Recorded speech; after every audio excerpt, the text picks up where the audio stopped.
मांद्र्या जुनसवाड्यार फर्नांडिसाचे मरणाक जबाबदार दिल्लीचो आरोपी दीपन बत्राक हाड व्हर करूंक पुलिसांनी प्रायव्हेट गाडी वापरपाच्या प्रकरणा विशीं डीजीपीन एसडीपीओ कडच्यान चौकशी रिपोर्ट मागिल्लो.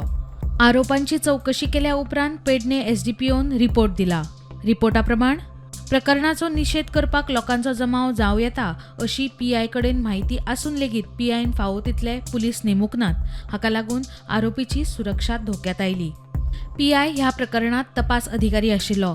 आरोपीक ताणें ताच्या हाजेरेंत व्हरपाक जाय आसलो, पूण ताणें ज्युनियर पुलीस कर्मचाऱ्यांचेर ही जबाबदारी सोपयली. DGP Alok Kumar has confirmed to Prudent that an appropriate action has been initiated against the Mandre PI on the basis of an inquiry report submitted by SDPO Pernem, in which he has pointed out certain lapses by Mandre PI in handling the murder case. Prudent has further learnt that a show-cause notice has been issued by North Goa SP to the Mandre PI. जरी एसडीपीओन पीआयच्या ह्या घाळपणाचेर उजवाड घातिल्लो आसलो तरी आरोपीक खाजगी गाडयेंतल्यान व्हरपा विशीं निर्णय पीआयनूच घेतिल्लो वा ताणें कोणाच्या तरी सांगण्यावेल्यान हे कर्म केल्लें ह्या प्रश्नाची जाप मात आजून मेळूंक ना. Mukesh Kumar for Prudent.